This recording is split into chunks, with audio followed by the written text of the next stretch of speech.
You are listening to the Mark Guzman Podcast Experience.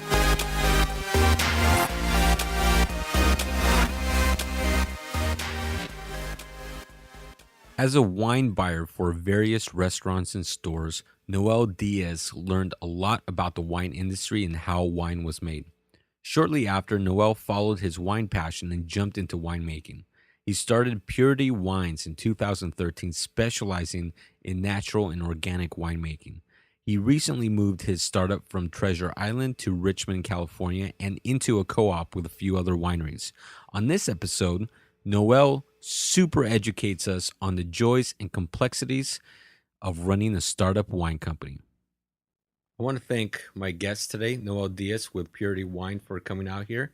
And I think we're going to have a great discussion. We've had a couple of winery people come out and for the podcast, and we've got a few other ones. And I'm really excited to do this one. You were really nice in inviting me to come tour your facility. That was last week already. Yeah. Almost a week ago. And Kim and I had a blast going there, and it was really fun to see how a lot of your wine is made and kind of like the startup wine culture too.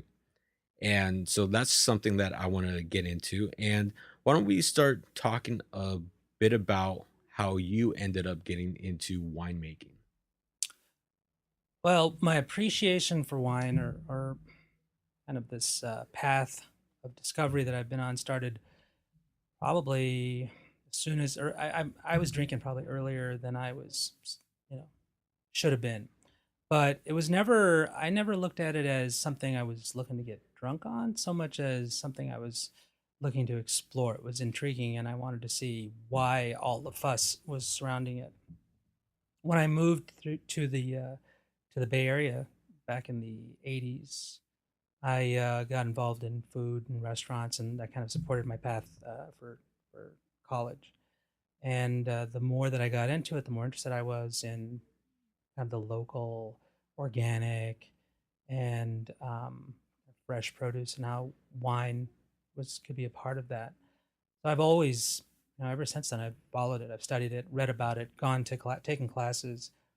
Some years, about 10 years ago, I had a kind of a mentor come up to me and say, well, maybe you should think about this as a path. She knew that I was really interested and she kind of wanted to see that develop more.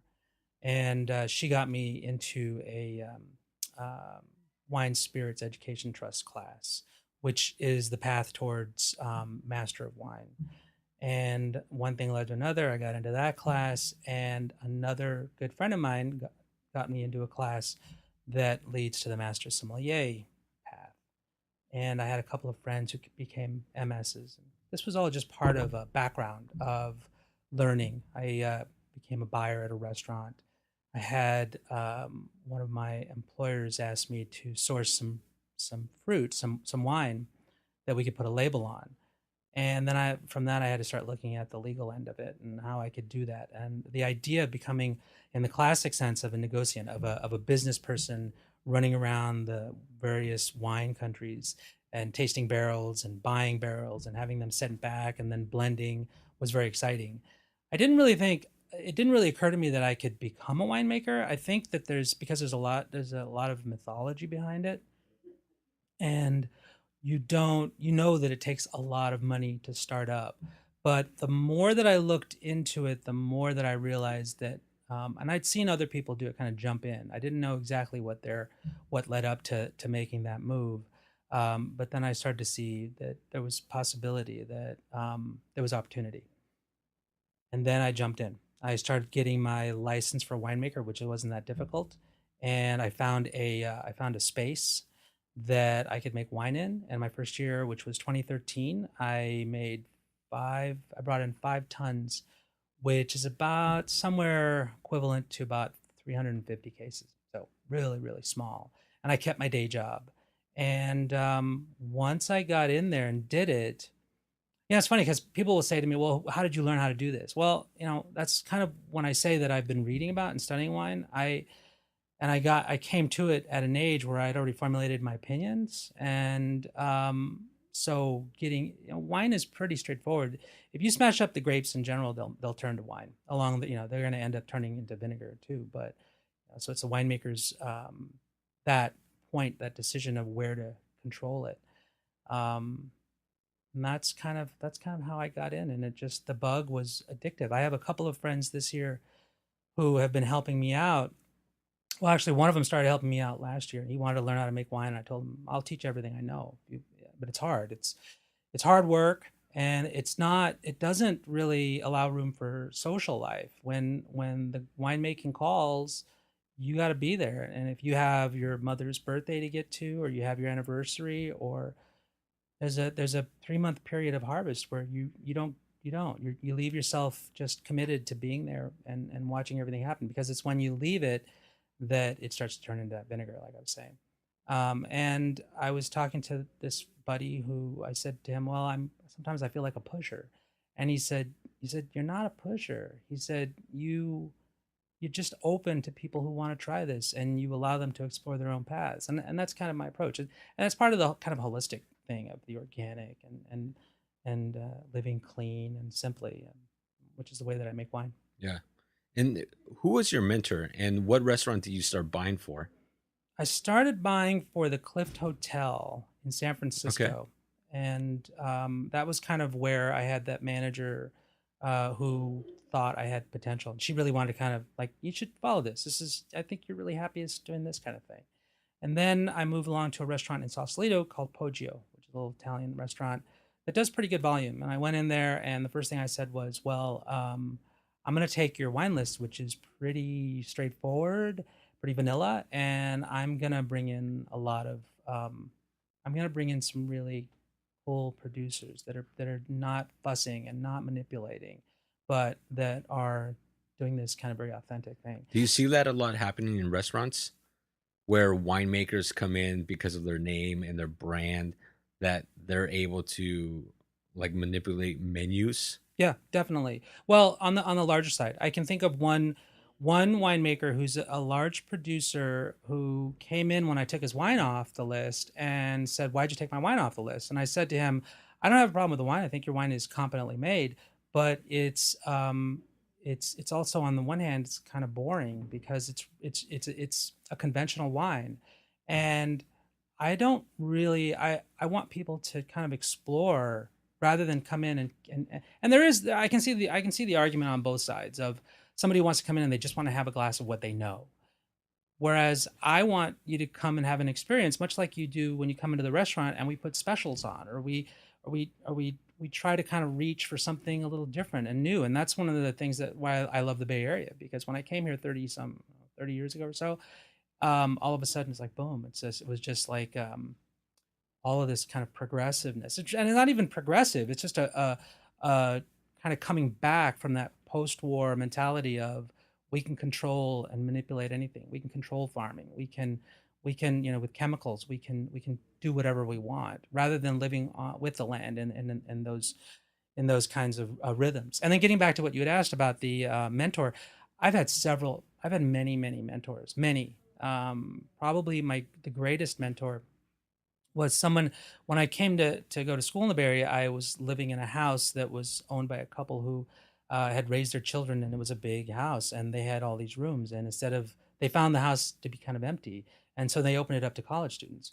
And I befriended the husband of the couple, and he was probably in his 50s or 60s at the time, and I was like 19, and he was great because he was very, very good to me in that he could tell me about things like on life. These are things that are going to kind of cross your paths from his perspective. And he never tried to push me into thinking his way. He would just say, you seem like a very curious person, and here's some observations that I've made. And that type of thinking, that openness, is what kind of helped me. And there are others. Alice Firing is a wine writer who has been influential, and she's definitely polarizing, but she's willing to be honest about what she thinks about anything and stand her ground.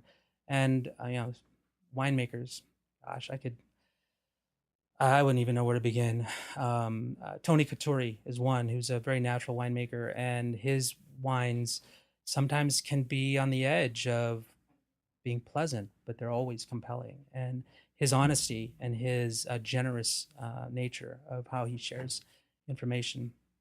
Gideon Beinstock is another winemaker. His Close to Ron is his label, and he makes wine up in the foothills. I can write to him, and even when I was starting, I didn't really even know him, but I would write to him and I'd say, "Hey, I'm thinking about this, or I'm thinking about that, or what happens if the wine does this or this?" And he would just kind of give me an answer and be very generous. So I think part of this realm that I'm in, and I think winemakers in general are pretty generous, but in the natural realm, they're even more so. They're very encouraging.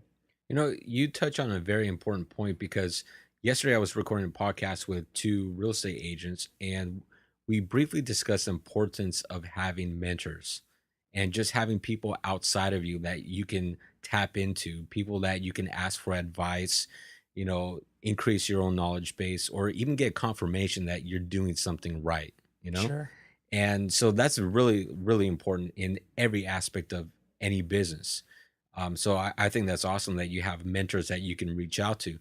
Now, you also listen to wine podcasts, and right before we started recording, you mentioned a wine podcast. Yeah, that's I'll Drink to That by Levi Dalton. I have heard every single podcast, and I think he's in the area of, I want to say 400 podcasts or something like that. He's been doing Wow. it. Yeah, he's been doing it since I think it was 2012.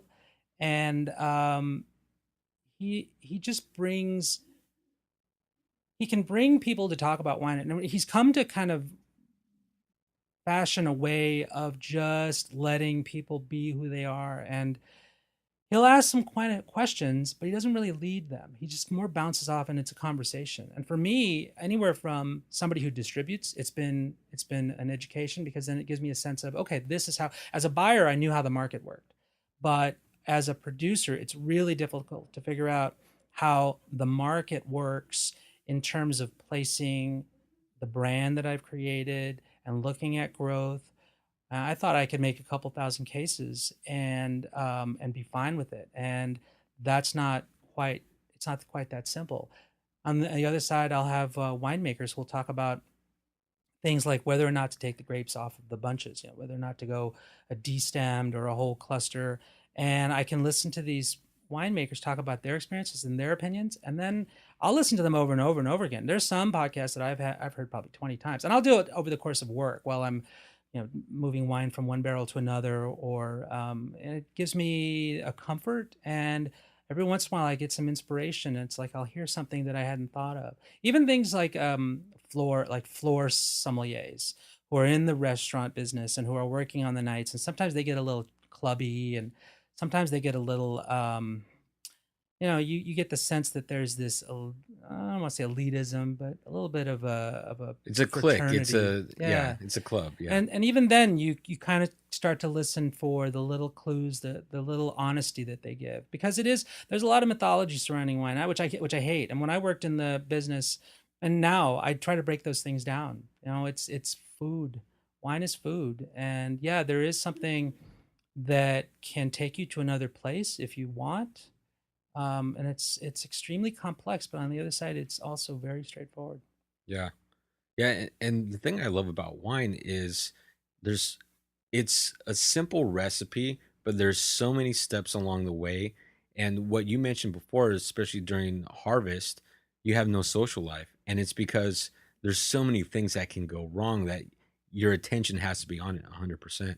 Yeah, I'll give you an example of today. I went into the winery thinking, okay, I need to do punch downs. Punch downs is where when you smash the grapes and the ferment starts, the yeast start to eat the sugar and make alcohol out of it. They also kick off carbon dioxide, which both protects the wine, and it also pushes up those little bits of the detritus of the stems and the skins, and the seeds sink to the bottom, but the other stuff floats up to the top, and you have to push it down. If you don't, you can be susceptible to like becoming vinegar. You'll start to smell vinegar smells. You need to get out there a couple times a day and do that.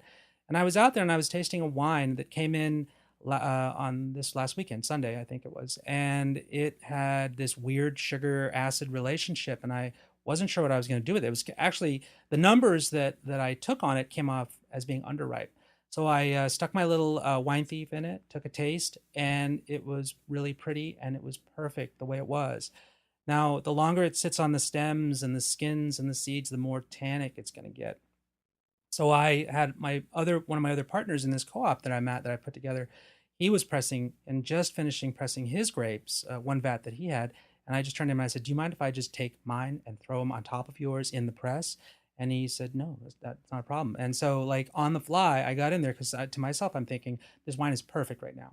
It's still a little sweet, but the other components, the acidity and the stringency, are in a balance. So, and I looked at my clock knowing I got to be here at 2:30, and it was 12:30. And I'm thinking, can I do this? I'm thinking, I got to do it. I don't have a choice. This is where it's at. And so, yeah, you jump in there because you realize, okay, that's at a good point. I'm going to make a really nice wine out of it. If it goes further, it's going to be really tannic and it might not be as pleasant. Yeah, and being around allows you to do that. That's one of the things. Like, there are these things that when you move wine into a barrel, and it's still kind of kicking off this carbon dioxide, it's building up pressure, and you put it in a barrel and you can't lock it down, because if you lock it down, it'll just explode. And there's plenty of examples on YouTube where you'll just see just wine that people forgot about, and it's a gusher, and people get hurt with these types of things that happen. So when I put the little stoppers on the barrels, I crack them a little bit so that the wine can kind of exhaust. But what I do is, and there is actually a tool that you can get that it has a little, basically it's like a straw in an S shape, and it has water in it, and it bubbles out, letting the carbon dioxide out and not letting oxygen in. But those, you tend to kind of lean on those. I don't like them because I want to be involved in everything that I do, and I'm obsessive about making sure that I get in there and I'm constantly checking on the wines and their growth and their changes and their evolutions. And I feel like if I don't do that, that's when that spoilage issue can happen. And that's when you can find something that, okay, there's a problem here. And yeah, being so involved that you're that in tune. Okay. And now your co-op, how many wineries are in this co-op? Well, here's how it kind of started. A year ago, I was making wine on Treasure Island, and I knew that my ability to stay there much longer was going to be limited. I had an agreement with my friend who was letting me share his space, and it was all good. And we're friends, but he had wanted the space to himself at some point. I said, "At what point do I need to start looking for a space?" And he said, "Well, you could probably look anytime, but maybe this will be 17 will be your last year making wine here." Then I knew another winemaker who was looking for a space, and I went to her and I said, "Hey, maybe we should try to look together and see what we find, see what we come up with. Maybe we find something." And we started looking, and we looked in Berkeley, we looked in Oakland, and then my realtor came out and said, "Hey, I found a space in Richmond." And I thought, okay, Richmond, okay, well, let's go look. That's close enough to my home in Albany, and I'm interested. Found a place, but it was almost 5,000 square feet, and it was out of our budget. And that's where I thought maybe there are some other winemakers who would like to share a space, and maybe we don't just share a space, we share a press. Presses are very expensive. They're like buying a car. They can easily run $50,000. Wow. And that's on the new side, but even getting them used, they're $20,000, and that's something that's old, and I mean it looks old. And then there's pumps. There's a lot of little things that there's $2,000 here, $2,000 here, $10,000, $20,000 for a forklift, and these are tools you need. And I thought, why can't we just share all of this stuff? And the government actually has a feature where you have an alternating proprietorship, where you actually can cut a space up like a pie. Everybody uses their own space. Approached a couple of other winemakers. There were 5 of us, but the whole negotiating on the lease took. We found a space in February, and we didn't sign until something like July, and we were coming up against permitting. So, and that takes a certain amount. So once I want to move my license from one spot to another, it takes a couple of months for the government, and yet I've got harvest coming in late August. I finally went to the owner of the space and I said, we either got to do this now or we're going to have to leave, because it doesn't even matter what we want anymore, that it just becomes impractical. And so along the way, we lost one of the partners because he thought, I can't wait anymore. I have to sign at a custom crush facility, a facility that can help him, that he knew he could make his wine. And it was, at one point, I honestly thought I was going to have a nervous breakdown, because everything was just crunching down into this point of, and the city's been really good. The city of Richmond has been great. But somebody at the last kind of the 11th hour came and said, wait a minute, hold on, we need to think about this a little bit more. And like my realtor and the landlord came together, his realtors came together, and we all said, you can't do this. That you would all kind of implicitly greenlit this thing, and we don't have any time. And they were generous and kind enough to say, okay, we're going to take a chance on you, which is something that I I hope to repay. All along I've wanted to be I want to be a company that's a part of the community. So that's another part of this whole kind of organic, natural co-op. Um, I don't want to be a faceless business. I want to be something that people say, "That's that was a great move. That was a great decision we made." Yeah. And nowadays, for a business, you have to have a face. People want to deal, or they want to know who they're dealing with, who they're buying products from, who they're getting their services from. I mean, you have to have a company image to it. And so I think it's awesome that you want to get involved in the community and do things. And it's surprising because you didn't even open a tap room. It was just really this co-op, correct? It was the co-op. Where I come from on Treasure Island, I worked at a place where we had a tasting room, and it took a lot more effort in terms of staffing than you got back in terms of sales. So I've always been kind of like the right place, the right time. A tasting room could work, but it's also a lot of input. And so when I got here, I didn't really even think about it. And the city said, "Well, we want to hold off on anything like that, like an event space. We don't want you to become a party place. We want, and I said, that's fine. We're winemakers. We are looking at distribution. But as we've been there and people have seen, when we opened, we had to put a posting up from the government that says, we're going to be selling alcoholic beverages. So the neighbors kind of knew what was going on, because that posting is we left it up for over 30 days. I was proud of it, rather than being, wanting to get it down. I was like, we're here, we made it.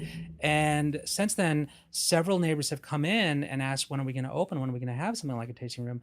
And I said, I don't know. Our agreement was to hold off on anything. And they've said, we think that you would be this is a great contribution to the area. We need something like this. We need an event space, would be a great idea. And so yeah. And I definitely want, I had somebody contact me who came out from New York, just contact me on Instagram, and said something like, where can I find your wines in the Bay Area by the glass? And I said, well, here's a couple places. And I said, if you want to come out to the winery, I'll open some stuff for you and I'll taste you on it. She came out, turns out she was a buyer at a high volume restaurant in New York. And she was so impressed with the fact that I was open to her. And I said, if you've already done the work and you've already found me, I kind of feel like the least I can do is be open. It's part of the whole, what comes behind all this stuff. So like having you and Kim out, were, it was like another type of thing. But like, Yeah, and the two of you discovered each other on Instagram. yeah, She mentioned you to me, and then that's how I discovered your page. I literally just reached out to you, and you said, "Yeah, why don't you and Kim come on down, and I'll give you a quick tour." And yeah, that's how we met. yeah, I loved it. And it was because we're really disorganized at this point. We're still learning our systems and our protocols. And I had this whole, and I tend to kind of do this. I tend to kind of just go off. Like if you bring up a subject, like how is champagne made? It's like, okay, well, everybody's going to tell you like it's this and this and this, but it's not. It's much more than that.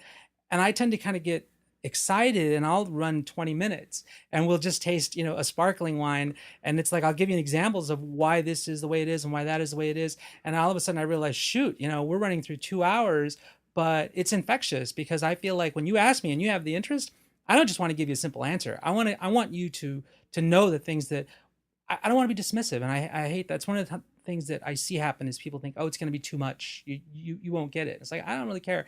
If you're going to be present enough to listen and you are interested, and I'll tell you everything I know. Yeah. Yeah, and I felt bad too because we had to cut our meeting short because I had another appointment and we were already running an hour and a half into our meet. I'm gonna get you guys to come back. So Yeah, you will come down. back. We're You're down gonna to come get back. Yeah. So let's talk about your current wines. Now, are these organic wines? Yes and no. Okay. So when I first started, I wanted organic and I wanted biodynamic, but I had no relationships. It's one of those things, again, where when I got in, I didn't really have any connections to getting fruit. I had to kind of source my own.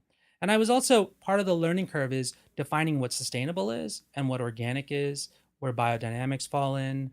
And going through that, I had to find fruit sources. So I tried to find the best fruit sources I could under what availability I could find. And I also didn't realize that one of the things that sustainable is there's arguments back and forth, but it's about using sustainable. There are exceptions to synthetic, like herbicides. And I had a friend tell me, I said to her one time, I said, well, I'm going in the direction of getting organics, but it's really hard to find it. It's I'm still learning and meeting people and trying to network. And so I do get a little bit that's not organic. And she said, you shouldn't make those compromises unless you believe in something that's sustainable. And you'll talk to growers who practice sustainability farming, and they look at it as a whole system of keeping people employed and what it costs and the market.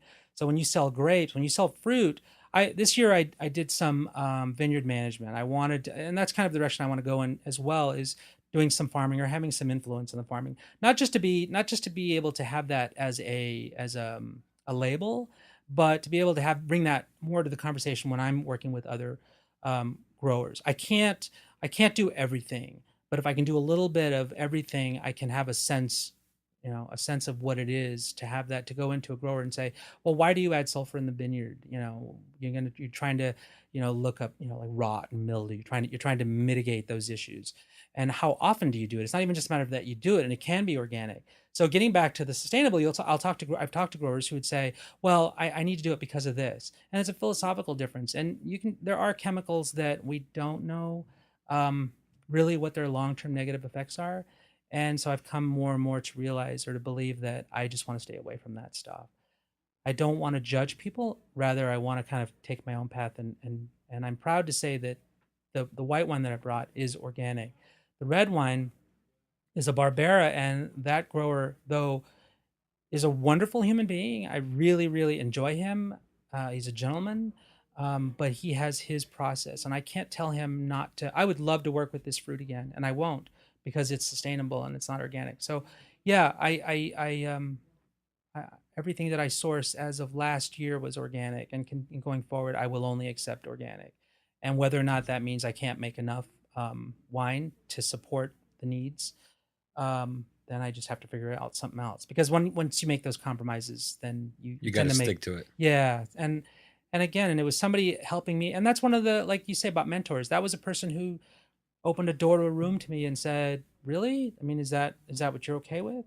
You have to ask yourself." Yeah. And I answered that. Am I proud of it? I think it's a lovely wine. It's a beautiful wine. But I'm upfront about it. And if you ask me what I do and how I did it and what's in there, I will tell you what's in there. Okay. Perfect. So, do we go white to red to white?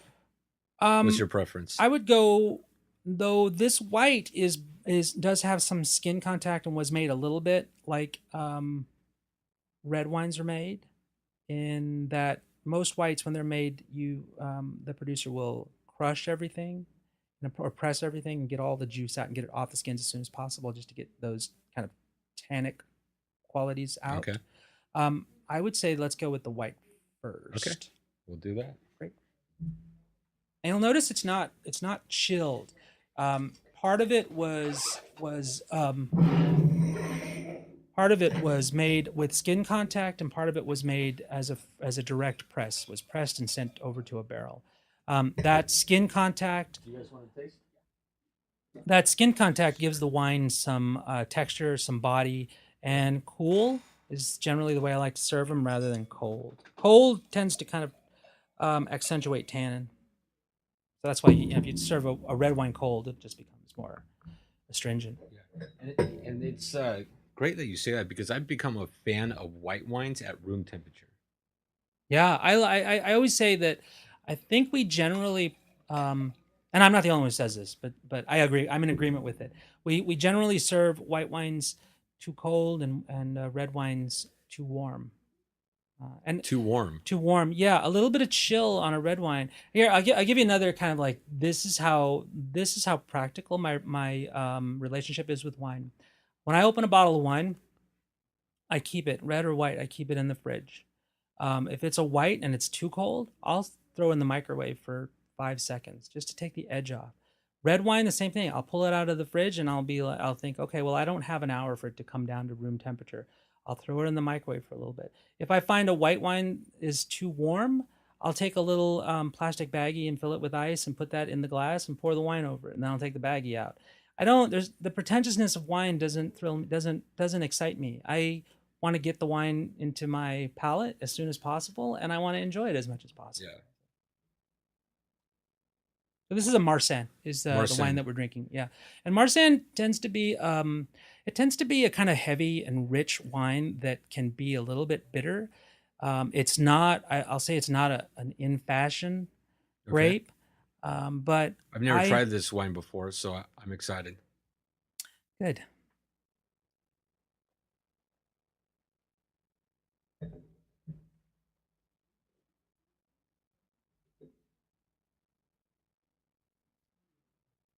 It's different, but I like it. It's It's definitely not your usual white wine that you would get at a restaurant. yeah, it is. But yeah, but it's funny is that it's really a reflection.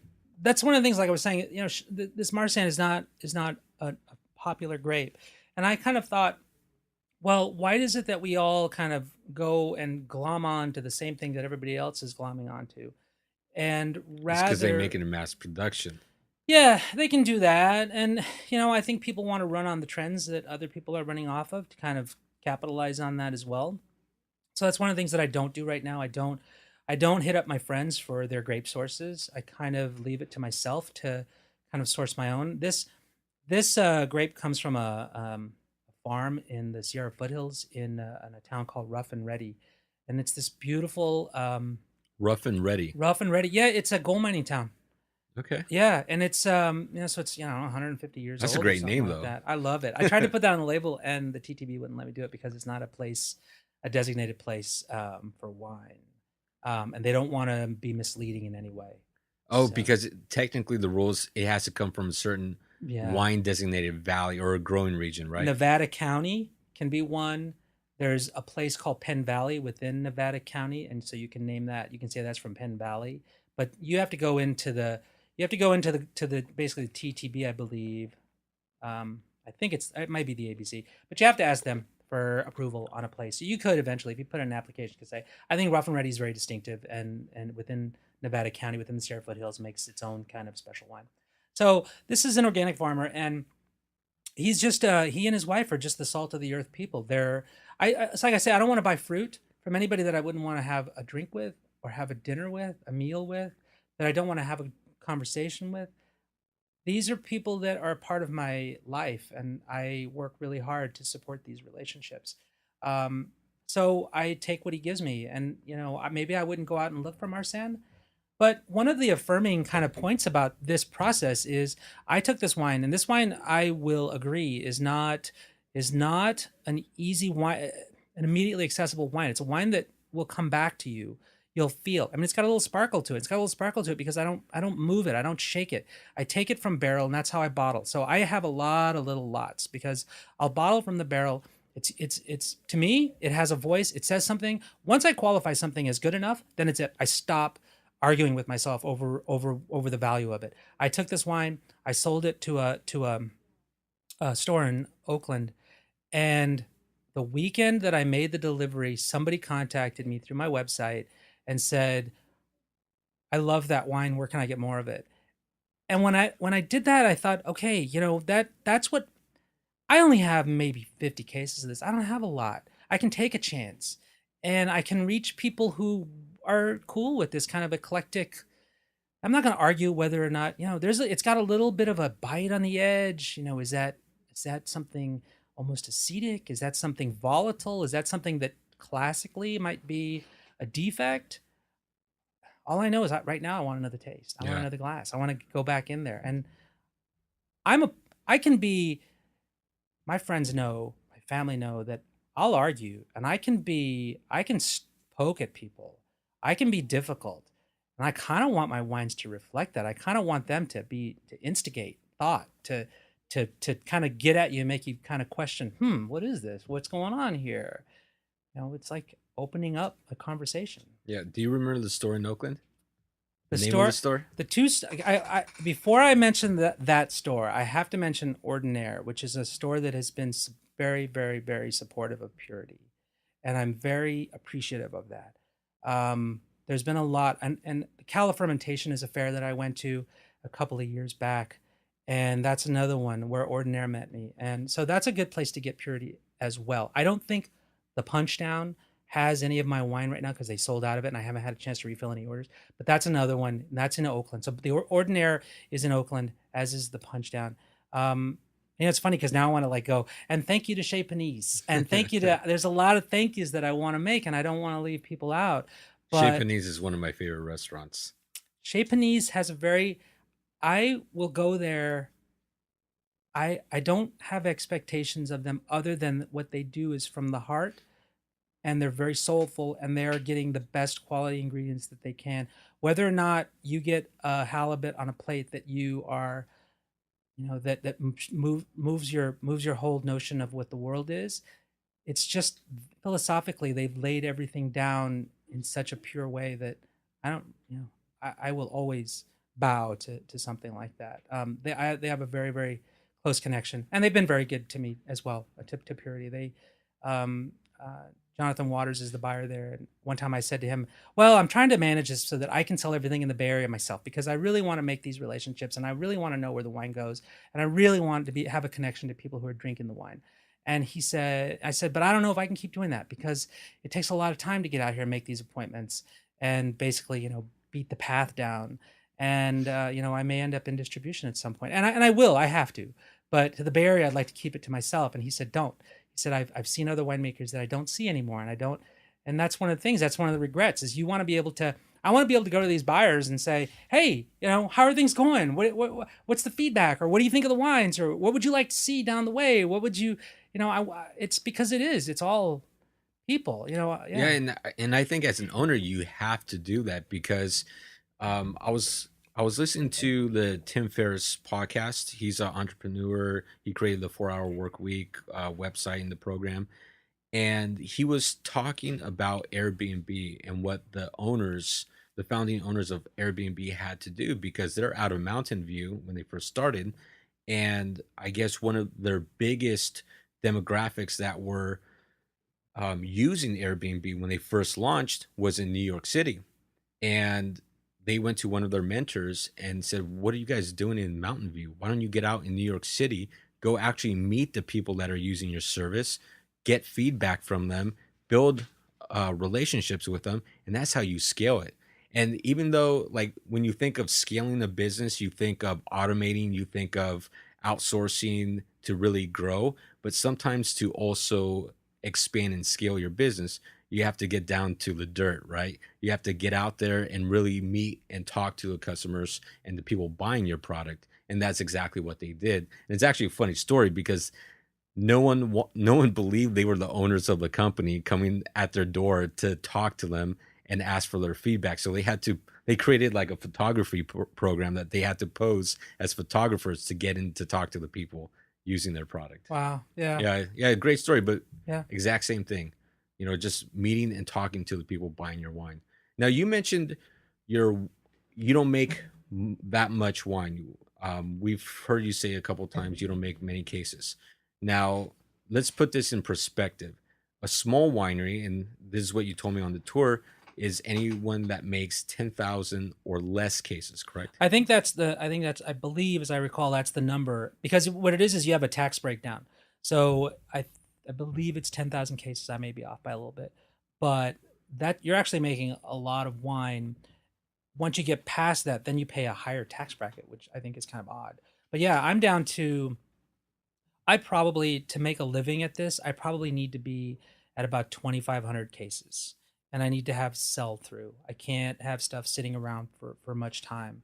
And I like to touch everything. I don't know. I mean, I've seen winemakers go from a couple thousand to then 10,000 and then 15,000 cases. And I think they do it because of scale, of that, the whole scale quality of things is that what happens is when you get to 3,000 cases, you need help. Then to pay for that help, you need to make another 1,000 cases. Then when you make the other 1,000 cases, there's more expenses. Then there's more travel. Then there's more supporting of the market. So you have to get out there because it's not just when you're selling right now. This year, I'll probably make about maybe 15, 1,600 cases this year, but my goal is to move up pretty quickly. So once you develop your market, you have to grow to develop the market. And then you have to grow to pay for the costs of developing that. So there's a lot of money that is just in kind of perpetuity. Yeah, so I always want to be able to touch every barrel. I've seen people scale up and they do it very well, but I think that you lose at some point. You have to make some compromises, and I don't know that I'm ready to make those compromises. I've had friends of mine tell me you can't hand bottle the way you do. So I put a siphon, I put a hose into a barrel, and I may have 4 barrels of that wine. I'm going to have 4 lots of that wine, and when I bottle 25 cases out of an average barrel, what you think of as an average barrel, it takes me about 2.5 hours to do that, and that's I'm working at a pretty quick pace. But I like the intimacy of that. I like the relationship of the connection that I have to that wine. It's alive, and I treat it with respect all the way through. And also along the lines of just supporting those relationships with people. I want them. I've had people tell me, "Oh yeah, so and so who might be relatively, a new kind of popular winemaker. Oh, we don't see that person. We never see that person." And I can sense a bit of resentment. But on the other hand, these people are running around like hamsters in a cage, just trying to kind of keep up with business. It's it's not easy. It's not for the. You have to have a certain level of commitment to this to keep going at it, Yeah. Yeah. especially at this small scale, at this artisan type scale. If you're bigger and you come, you're somebody who comes to the business with millions of dollars and you want to buy a hillside in Napa and you want to dig a cave into it, you have a lot of money that can keep you afloat for a long time, enough to get traction. When you're somebody at my scale and like my partners, it's all hand to mouth. I mean, we're looking at, I need to get a distributor that can just cut me a check for $3,000 so that my rent's $2,000. I sent some wine off to Belgium the other day, and it was a modest amount. It was 30 cases. It was about, I think, $3,000 worth. And I turned to my friend and I said, "There's a month and a half of rent. That's all that is. There's nothing going in my pocket." And it's funny because you just kind of like, okay, now I need to get, and I talk about this because I just want to be honest, because I don't think we discuss it. It's not a nowhere do I. Sometimes I feel like I'm harping on some of these things, and it's not like I want anybody to feel sorry for me. It's just that there is this kind of edginess where, yeah, it's tenuous. Am I going to be here 5 years from now? I signed the lease on this space, and it was for the kind of the value of the lease over the course of 5 years is like $500,000. I put my name on that, and I thought, yeah, okay, there are escapes. I could sell the lease to somebody else, but I'm on the line for this 5 years, $500,000. It's crazy. That's a house. I mean, Yeah. kind of a house, but maybe not in the Bay Area. But yeah, then I'm thinking I have a responsibility to fulfill that commitment. Yeah. It's a little scary. Yeah, it definitely is. I mean, a startup, and especially like the equipment costs so much. I mean, we were talking about the actual barrels themselves.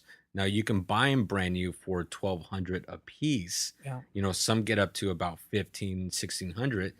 But if you buy them used, they're anywhere from $100 to $300, right? They could be, and we've gotten them for less. You can get them for 50, and which we kind of did this year, but we bought a lot. We bought something like 60 barrels. So, yeah, you're buying them at about $40-$50 a barrel, and then it's kind of like you pay your money and you take your chances, kind of thing. Like it's like you got a lot of leakers, or you might have staves that are broken, or you hope for the best and hope that there isn't that they were treated well. If somebody's trying to get rid of them, like a friend of mine told me, they're probably getting rid of the ones they don't want, and they don't want them for a reason.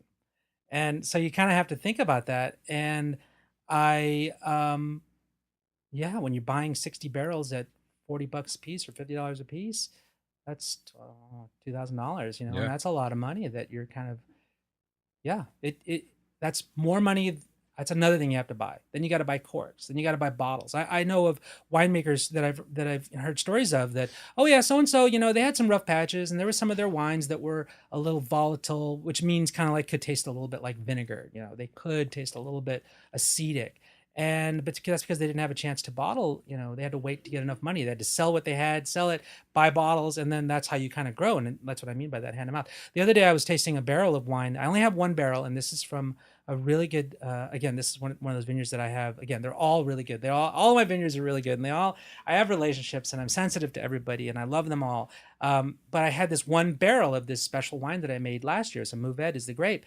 And I took a taste out and I thought, oh my God, there's no sulfite in here. So there's no preservative in here. And not that I'm necessarily 100% against it. Philosophically, I'm moving in the direction of going further and further away from it. I still dip in occasionally. I don't like it. I don't want to use it.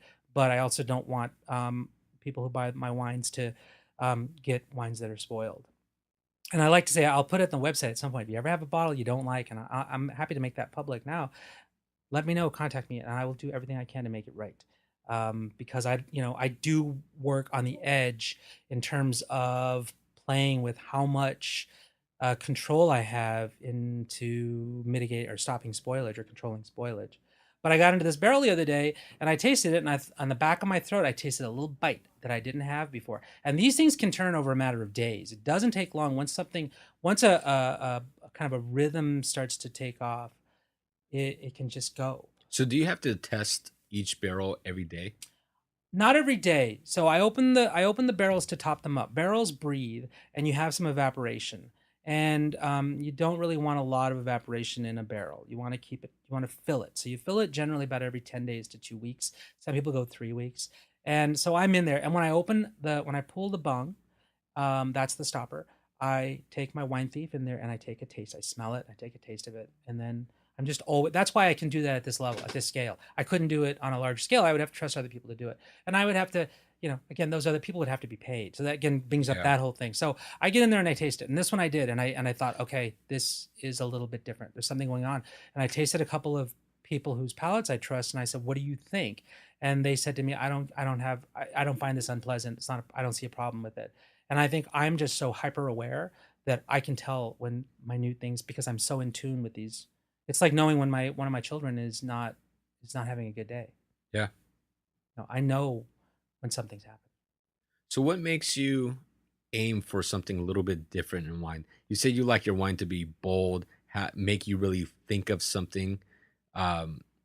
So what do you look for during the winemaking process? I think that life is so short that every chance that we can take to get something that's interesting and hope ideally pleasurable. And there's different kinds of pleasures. There's a sensual pleasure, there's an intellectual pleasure. So I may have a wine, and there's a winemaker that I refer to a lot of times as somebody who can make a wine that at first I'm repulsed by it, but then there's something that draws me back into it. And that becomes where it's maybe sensual. And then it becomes sensual because then intellectually I buy in. Then my palate adjusts. And these things happen dynamically with wine. You go to a wine, you have your preconceived ideas of what you expect. You open it up, you taste it, and you go, oh, okay, that's not exactly what I expected. Yeah. Then it's open, you have another glass, and you go, okay, well, it wasn't as bad as I thought it was going to be. And then all of a sudden you're embracing it because you're allowing yourself. So that's kind of what I want to do, is I want to have this conversation. I don't want to serve balsamic vinegar and call it wine. I don't want to do that. And if somebody doesn't like my wine, I want to give them their money back. And there are times when even I have difficulty with my wines, but yet I continue to pursue, and I'm looking, and that's part of that purity, the label. And there's was a time when I thought, okay, maybe that's a little bit arrogant in a way, but it's like, that's just the goal. My goal is to get there. My path is it's filled with bumps and cracks, and I'm trying to dodge these things, and I'm trying to get better and better and better at it. So because I want to be interesting, I want the wines to be interesting. Yeah. Okay, should we move on to the red? Certainly. Give that a try. Let me finish this wine. Yeah, of course. Yeah, no, wine's amazing. And do you know Gary Vaynerchuk? I am familiar. Okay. With Have a Tasty Taste. Have a Tasty Taste. I used to follow him a long time ago. Yeah, when he had the Wine Library TV show. Yeah, he's a lot of fun. And I liked, one of the things I liked about him was I liked that he got rid of the pretension. Yeah. He got rid of the BS. Yeah, his show was interesting because he would have a couple wines they're tasting, and he would compare it to eating Lucky Charms mixed with Trix, mixed with, a Twix bar. Yeah. And he says, these are the flavors that you get from this wine. It was very interesting, and yeah, it was a great show.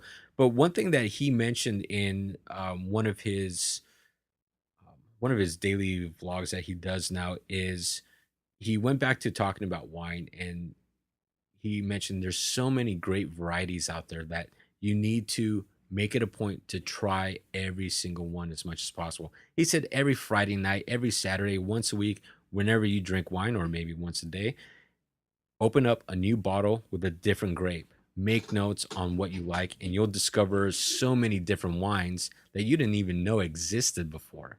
And I did that with a couple grapes, and they blew my mind. And I need to get back into that. Yeah, agreed. Yeah. I And this white wine reminded me of that because I haven't had this grape variety before. Yeah, and I really like it. It's different. It's not your typical, Chardonnay. It's good. I like it. It is, and I produce. I was taking a chance in bringing this wine because it's not a straightforward wine. There is a sourness, there is a pickleness on my palate. I'm not a like I embrace that. I think that I would like to see this with some food. I would like to see this maybe with some butter and some fish. There are things that I would like to see this with, but I also like it on its own. It's compelling. It's just a little bit, it can be a little bit assertive. But then on the other hand, I've made other wines. Like I have a Viognier that I have in bottle right now that's very floral and pretty, and it's got a crispness, but it isn't as, this is kind of a geeky wine. I mean, it is a little, it's a little bit intense for some people.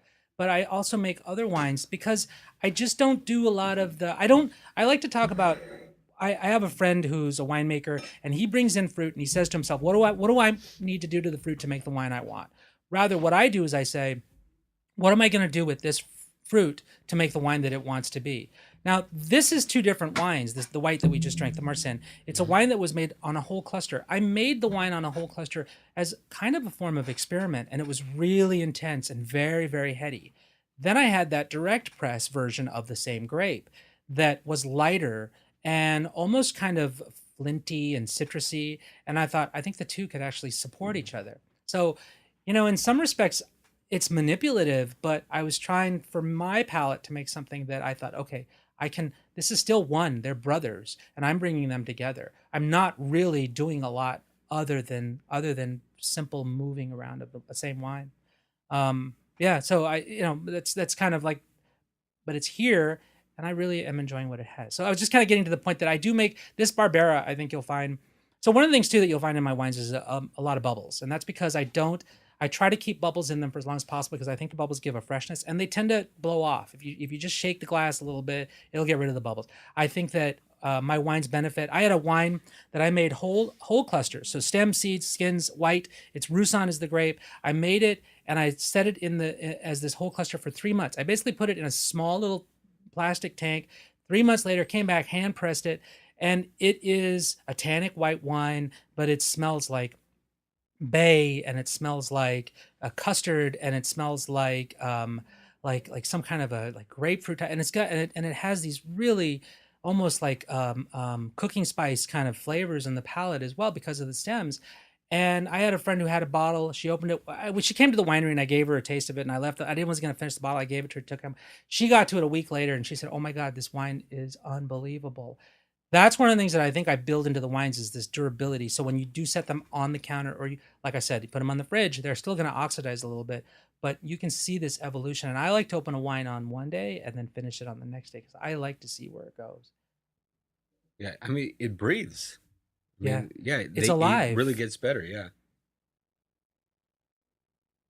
I've always liked this wine. This wine, that's really good. thank you. That's very good.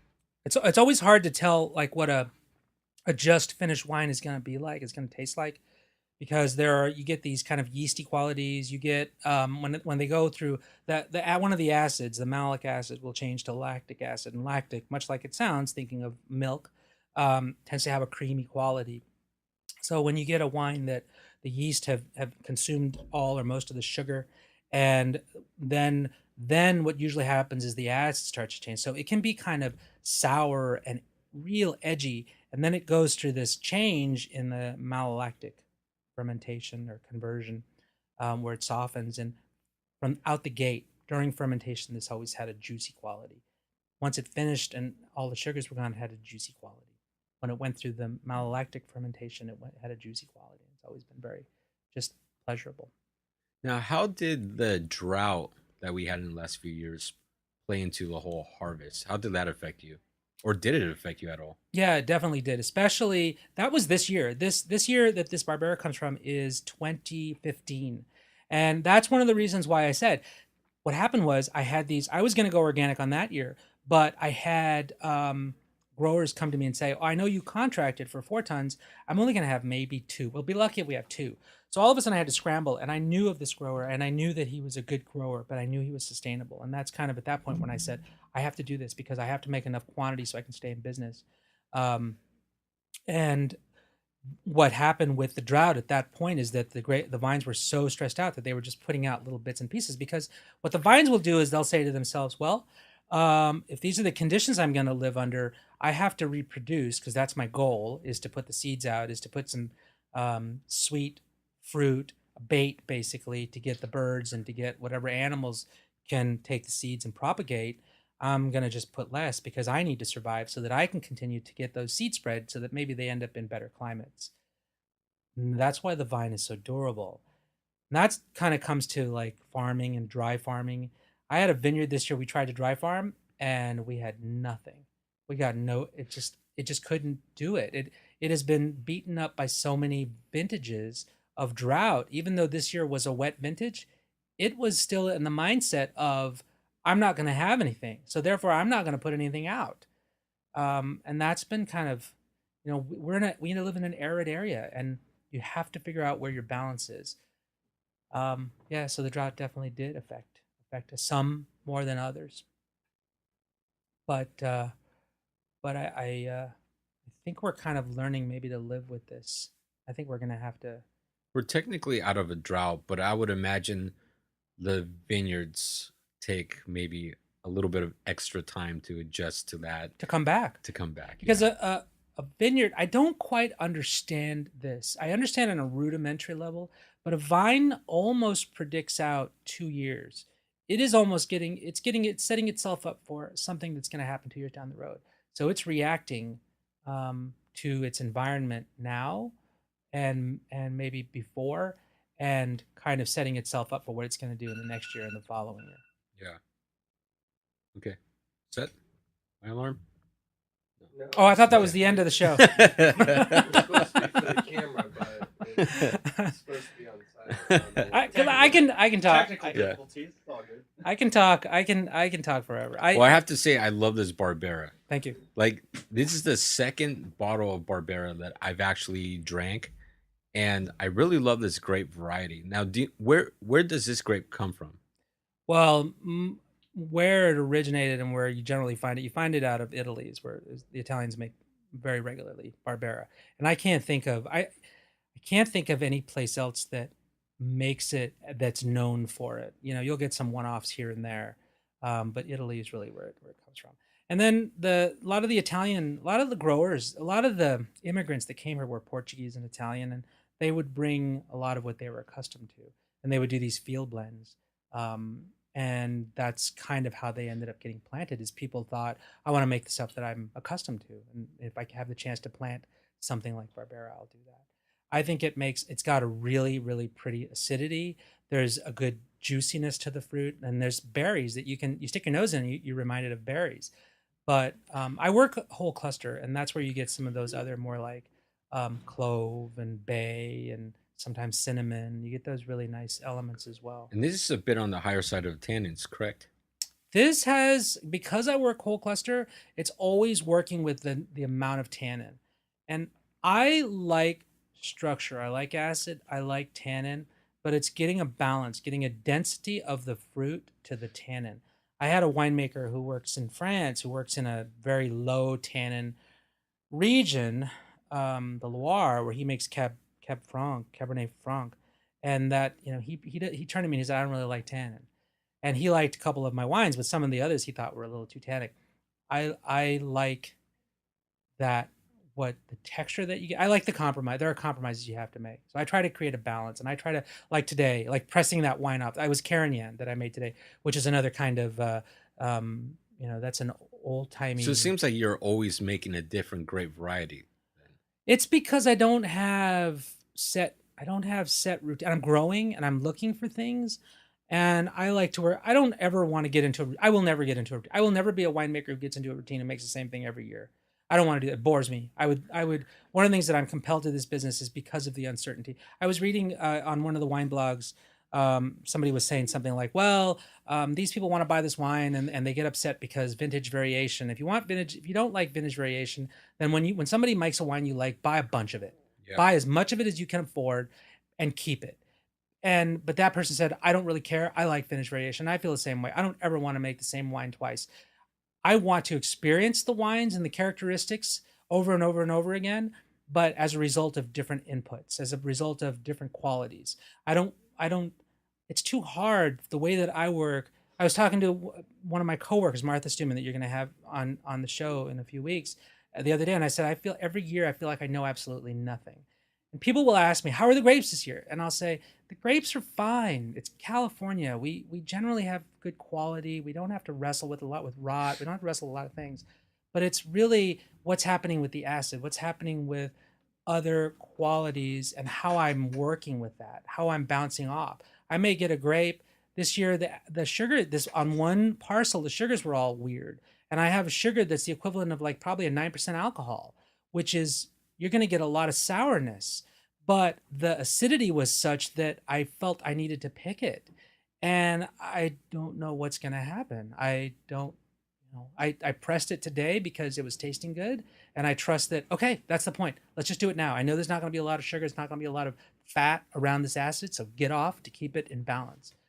You're just, I like that. I'm compelled to that uncertainty. And sometimes it gets a little scary because if I have to sell this stuff and I have to find an audience. And if I can't alienate the audience and I can't put something into bottle, and selling it on the bulk market that doesn't pay the bills. Yeah.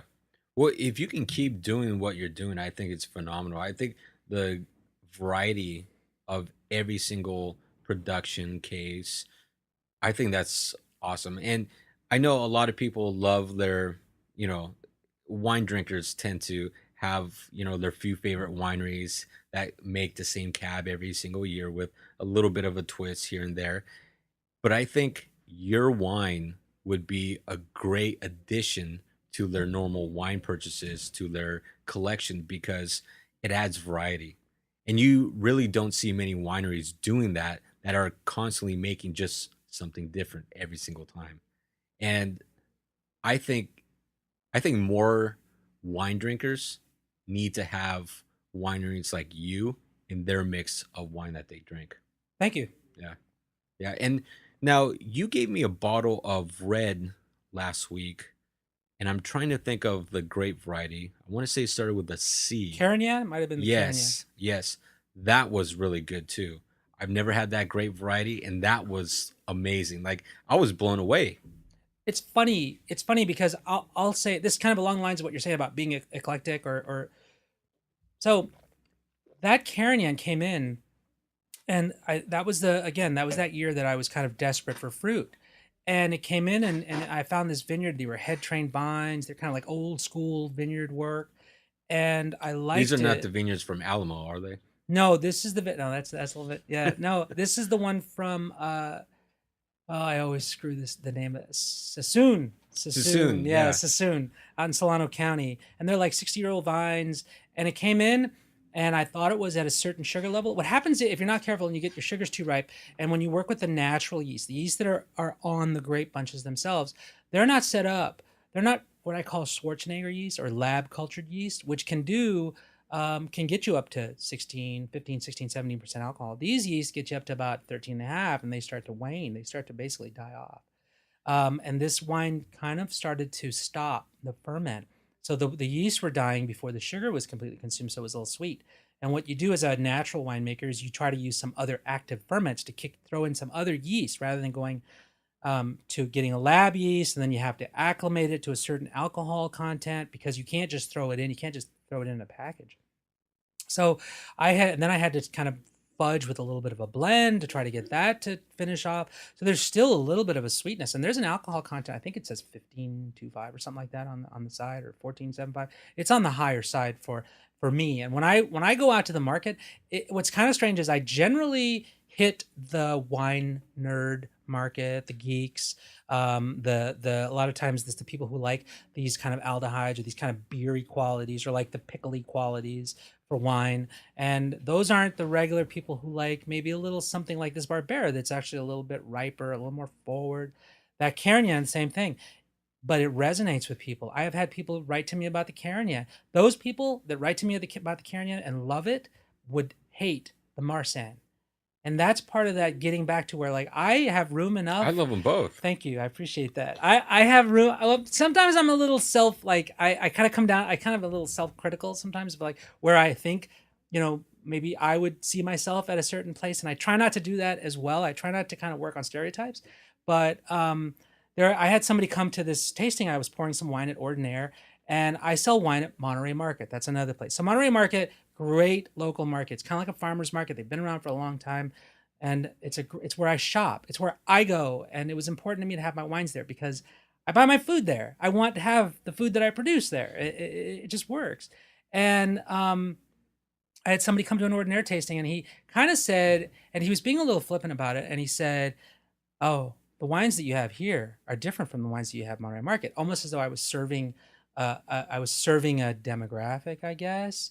And I said, they have what they have because that's what the person who buys it wants. I produce it and I stand by everything. And perhaps the wines that I sell at Ordinaire are a little more geeky. I like to think that there's a wine that I make that I think almost anybody can like. And that's what happened with that Carignan is it's ripe and it's rich, but there's something in there that to me makes it very interesting. Yeah.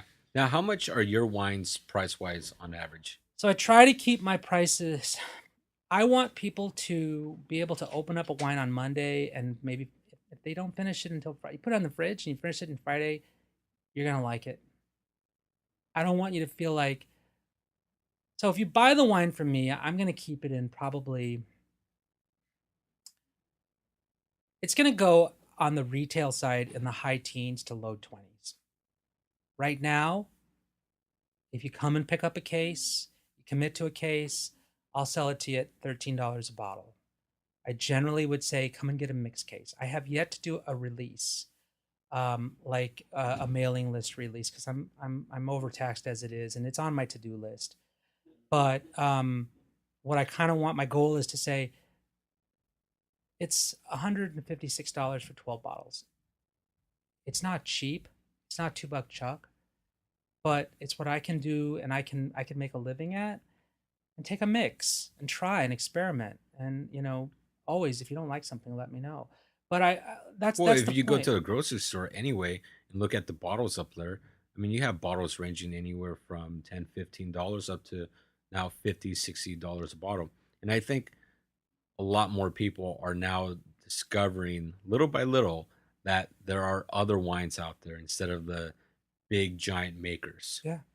Yeah, and and at Monterey, I think I have several wines at Monterey, and they're about $16 a bottle, and that's just what I've worked out with Monterey because they go through a good number of my wines, and even at Ordinaire, they have some different wines, and they're a little higher priced. But like I said, I always want it to be reachable, ideally.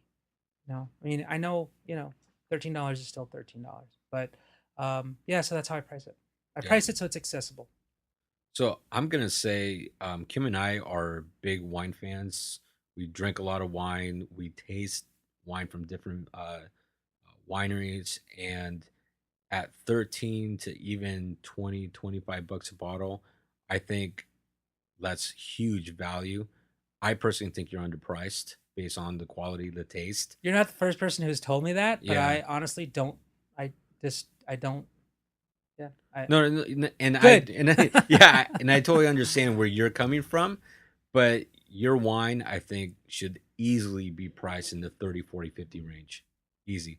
So I think for anyone out there listening, you have to get this wine. I mean, it's very valuable supporting a local winemaker here in Richmond. And we're actually up on time, but I want to thank you for coming by. I had a great time. Thank you for inviting me. I do want you on again sometime in the future after you're done with the harvest. And you know what? I really appreciate you coming during the super busy time for you right now.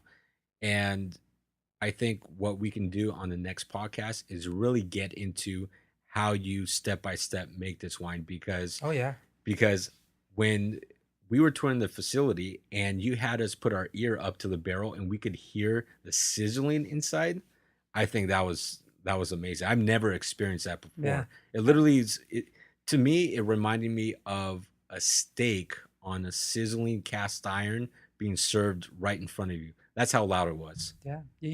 I tell people you use all your senses. I had somebody say, well, how do you use your hearing? And that's what I said is you're listening for that snap, crackle, and pop, and you're paying attention, and you always have to be present. I'd love to come back, and I can get pretty geeky, but I also try to make it accessible. I don't want people to, I want people to understand what I'm talking about instead of just start, spewing off terms that I didn't understand before I was making wine.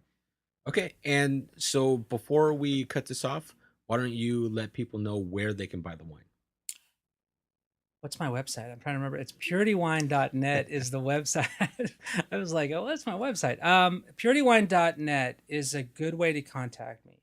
I love to give tours, and probably somewhere around November, I'll be able to do that again. And that's really a good way for me to kind of connect and kind of explain what's going on. Then, like I said, Monterey Market, or even Instagram, because I hit you up on Instagram. That's right. Yeah. Purity. Yeah. Oh, I love it because Wines. I love getting, every follower I get is always exciting. I have about what is it about? Something like, I think I just hit 400, and I've been doing this since 2013. But I always feel like there's something of value to this community that I don't really do a lot of like hashtagging or things like that. I just kind of let it happen organically, but I do appreciate it, and I love, following people. I think Instagram has been an incredible resource for Purity Wine. So, Yeah. And then local markets, like I said, Ordinaires usually has something. Monterey Market is something that I have a good placements there. So that's Perfect. for that. Well, thank you for coming onto the podcast. Thank you, We'll Mark. make sure to link up your website, Instagram, and we will for sure set up another day to have you back on. Awesome. Yeah. Thank you. It's been a pleasure. Wow. What an episode. So educational, and we didn't even touch on the process of how he makes wine. I definitely want to bring Noel back on the podcast for sure, and we're going to get into really how you make wine. Noel's contact information is in the description. Contact him. Give his wine a try. He's more than happy to give wine tours of his facility, so please reach out to him, give him some support, and support local businesses. You will not regret it. And thank you to our producer, Sam Lubman. Make sure to like, comment, share the podcast, and make sure to subscribe. Thank you. I really, really want to thank all of you for listening. It means the world to me, and I hope today's episode provides you value in your day-to-day life. I created this podcast to help showcase the many great people that live in this world and help share some knowledge that I've learned along the way in life. Again, thank you for listening. Check out our sponsors, and I'll catch you on the next episode.